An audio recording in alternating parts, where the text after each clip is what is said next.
Pessoal, em alguns vídeos eu vou estar abordando alguma condição do sistema nervoso central, alguma patologia do sistema nervoso central, para estar abordando tanto a neuroanatomia quanto a neurofisiologia. Ou seja, como é constituído o sistema nervoso central e como que ele funciona.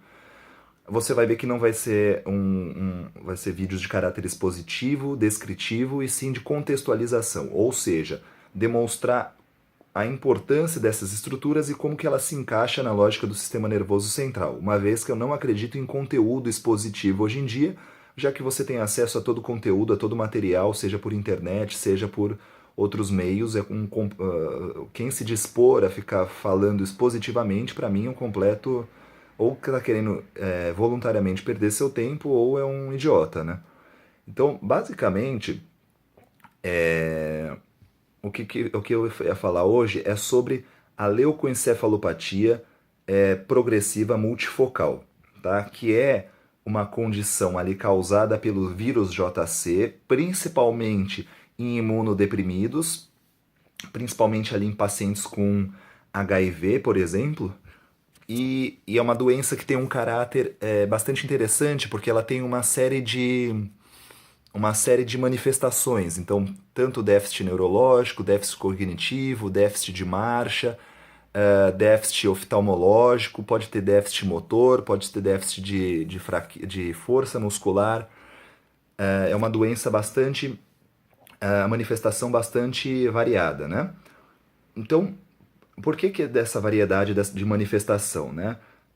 Ela atua ali a nível de substância branca. O cérebro, classicamente, ele é subdividido, né, em substância branca e substância cinzenta. A substância cinzenta, onde você teria mais corpos de neurônio. Corpos de neurônios e na substância branca um pouco mais de fibras, né? Fibras e axônios.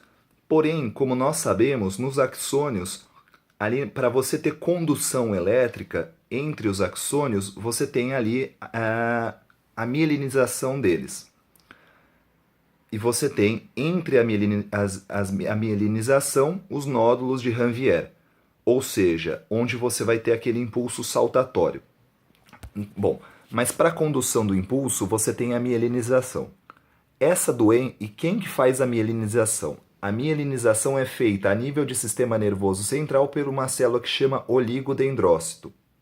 A nível de sistema nervoso periférico pelas células de Schwann, mas a nível de sistema nervoso central pelos oligodendrócitos. Essa patologia, esse vírus, ele vai infectar predominantemente esse tipo de célula, os oligodendrócitos, que eles vão ser responsáveis pela produção de bainha de mielina. E a bainha de mielina pela condução do impulso nervoso. E o impulso nervoso pelo funcionamento cerebral.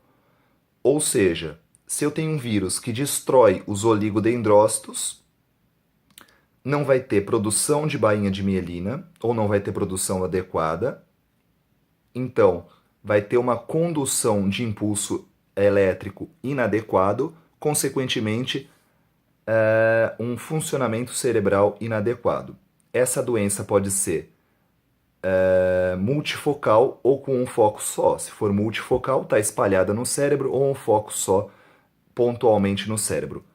Interessante falar que é por isso que é o termo desmielinizante. Ela é uma doença desmielinizante.